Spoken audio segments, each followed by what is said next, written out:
नहीं, ये मोदी से नफरत नहीं है, ये मोदी की नीतियों के प्रति नफरत है। और ये सिर्फ एक हुंकार है एक बुजुर्ग व्यक्ति की जो अश्योरेंस दे रहा है अपने फॉलोअर्स को कि ठीक है मेरी उम्र हो चुकी है लेकिन संघर्ष में मैं पीछे नहीं हटूंगा और अभी मुझ में जान बाकी है, संघर्ष चलता रहेगा।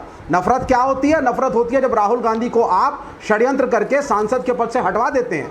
व्यक्तिगत नफरत होती है जब उनको बंगला खाली करने पे इमरजेंसी की तरह ह्यूमिलिएट करके आप फोर्स करते हैं। नफरत होती है जब कोविड चल रहा होता है और प्रियंका गांधी को कहा जाता है you have to leave the official accommodation at Lodhi estate, और उनको कोविड के बीच में जाके अपने परिवार के साथ, जब उनकी मदर इन लॉ भी सफर कर रही थी, एक प्राइवेट फ्लैट में शिफ्ट करना पड़ता है और वहां पे सिक्योरिटी के प्रोविजंस उतने अच्छे नहीं है। ये होती है इंडिविजुअल नफरत। यहां पे जो लड़ाई है वो इस बात की है कि समाज में जो नफरत फैला रही है संघ की नीतियां, लड़ाई उसके खिलाफ है। जो हिंदू बनाम मुसलमान रोज इस देश के अंदर हो रहा है, आपने अभी कहा आपके पैकेज में कि सुप्रीम कोर्ट ने चंद्रबाबू नायडू की सरकार को फटकार लगाई है, और यही बात मैंने आपकी डिबेट में कही थी कि नफरती साजिशें हैं दो समाजों को लड़वाने की, दो धर्मों को लड़वाने की, जातियों को लड़वाने की, जो संघ करना चाहता है अपनी एक एजेंडा को हिंदू राष्ट्र के और विवेक जी, ये अब आपका एजेंडा दूसरी तरफ घूम गया। आज का एजेंडा यही रखते हैं जो है, लेकिन तमाम एजेंडे पर आप लोग आ गए।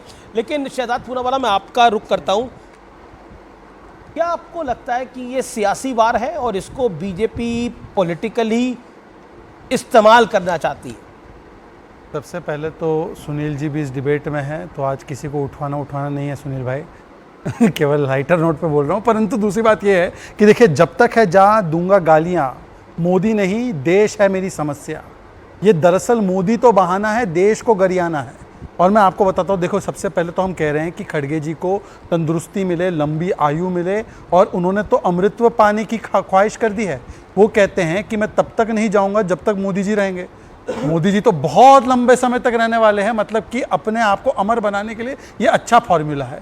दूसरी बात, इतनी अच्छी सेहत नहीं थी फिर भी कांग्रेसी देखो कितना अत्याचार करते हैं, एक व्यक्ति को भेज दिया कैंपेनिंग के लिए। परंतु देखिए संस्कृति का अंतर देखिए, मोदी जी को क्या क्या नहीं बोला इन लोगों ने, चाय बेच मोदी की कब्र खुदेगी, मर जा मोदी, हिटलर मोदी, गंगू तेली मोदी, नीच भस्मासुर सांप, बिच्छू हिटलर, रावण, जहरीला सांप, मोदी जीतेगा, सनातन जीतेगा, 20 सीट मिलती जेल में डाल देता। फिर भी मोदी की संस्कृति क्या है?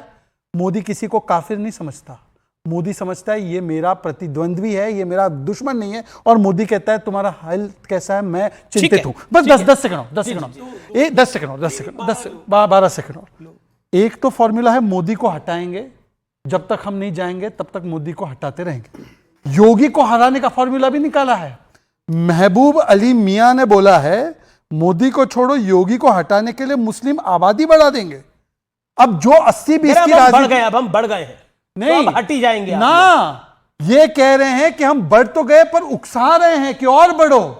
अभी 80-20 की राजनीति का कौन विरोध करता है? कौन कर रहा है 80-20 की राजनीति? ठीक है, कौन कर रहा है हिंदू मुस्लिम की राजनीति? और मैं आखिरी बोलना चाहता हूं, मुस्लिमों को एक करो, हिंदुओं को बांटो की राजनीति आज समाजवादी पार्टी की राजनीति के पूरे राजनीति से पर्दा उठ चुका है, हिजाब उठ चुका है कि ये मुस्लिम भड़काओ, हिंदू को काटो और बांटो, ये राजनीति करती है। वरना बताओ इस पे कार्रवाई क्या हुई महबूब अली पे? ओके, समाजवादी पार्टी बताए महबूब अली पर क्या कार्रवाई पे बात बोली, लेकिन दुष्यंत नागर को क्या आपके गठबंधन में ही आते हैं महबूब अली? पॉइंट ये है। और पहले मैं देश के प्रधानमंत्री के लिए देश के सबसे बड़े डिबेट शो में अभद्र शब्दों का इस्तेमाल भाजपा के, ये आपने बताया, अधिग्रहित प्रवक्ता द्वारा किए गए हैं। ये बड़ी दुखद है। कांग्रेस ने, पर ये बोला तो कांग्रेस के नेताओं ने एक बार बोला होगा, कभी बोला होगा, उसके लिए अपॉलॉजी भी लोगों ने करी है। लेकिन भाजपा वाले आते हैं, तारीख भी बता देंगे, अभी चलेंगे चाय पियेंगे, बता दूंगा लेकिन भाजपा वाले हर शो में आते हैं, प्रवक्ता मोदी जी के लिए इतना अपमानजनक भाषा बोलते हैं। अरे भाई ये रोकिए यार, देश के सम्मानित प्रधानमंत्री। पर खड़गे जी ने ऐसा बोला, आपको ठीक लग रहा है? नहीं, खड़गे जी ने क्या बोला?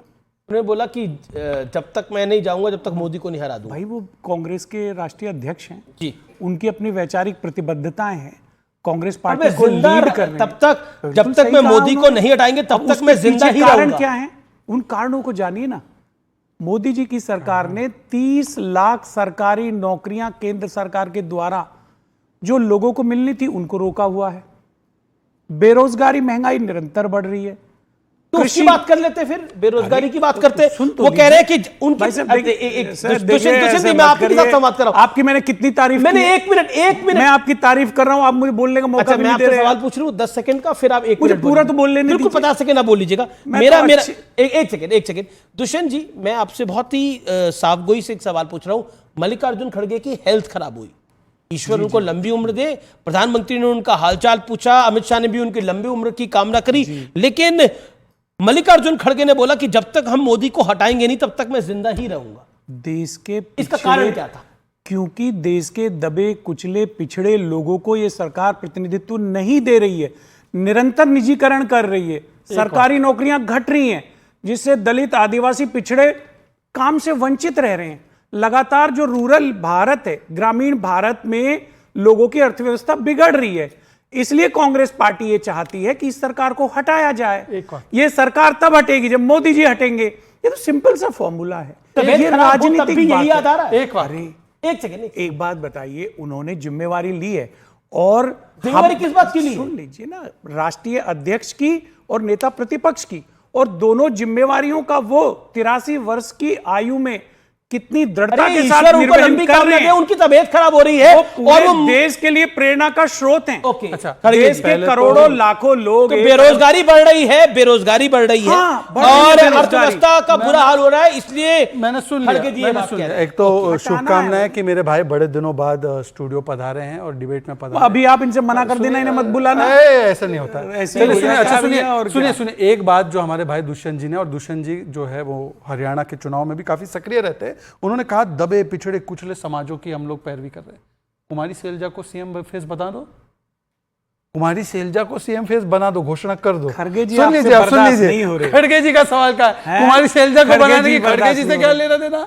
अरे भाई देखो, थोड़ा लॉजिक से बात करो। अच्छा, मेरी बात पूरी हो जाए, मैंने भी आपकी तारीफ की, मेरी बात पूरी तो हो जाए। चलो, दूसरी बात देखिए, खड़गे जी जो है बीमार। अच्छा, आपको भी लग रहा है कि हरियाणा में आपके लिए कुछ नहीं है, शैलजा या हुड्डा कोई कुछ ना कुछ मिलेगा? नहीं, मैं एक ऐसा आपको भी विश्वास है? आप समझे ही नहीं। शैलजा जी हुड्डा को नहीं मान रही, सुरजेवाला हुड्डा को नहीं मान रही। घर की बात है, सुन तो लीजिए, घर की बात देखिए, आपके हरियाणा में कौन सा मैं सही बता है? रहा हूं अमीश जी, मेरी बात हो जाने कौन कितने गुट है?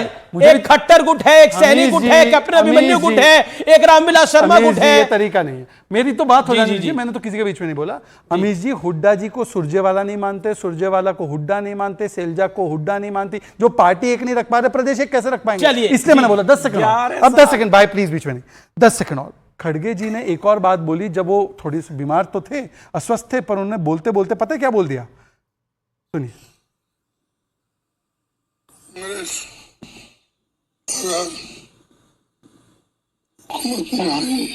कांग्रेस अगर हुकूमत में आई,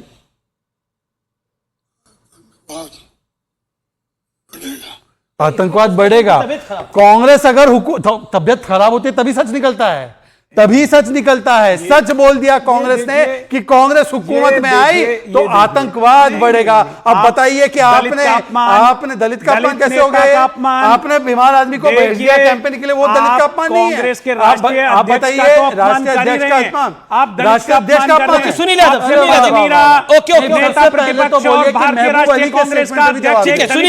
यादव, आपको लगता है जो बात मालिक सवाल उठा रहे हैं उनको नहीं बोलने दे रहे यार? जी, ओके, सुनील यादव, जो मल्लिकार्जुन खड़गे ने बोला कि आपको लगता है वो वाजिब है, पॉइंट नंबर 1, और महबूब अली के ऊपर जो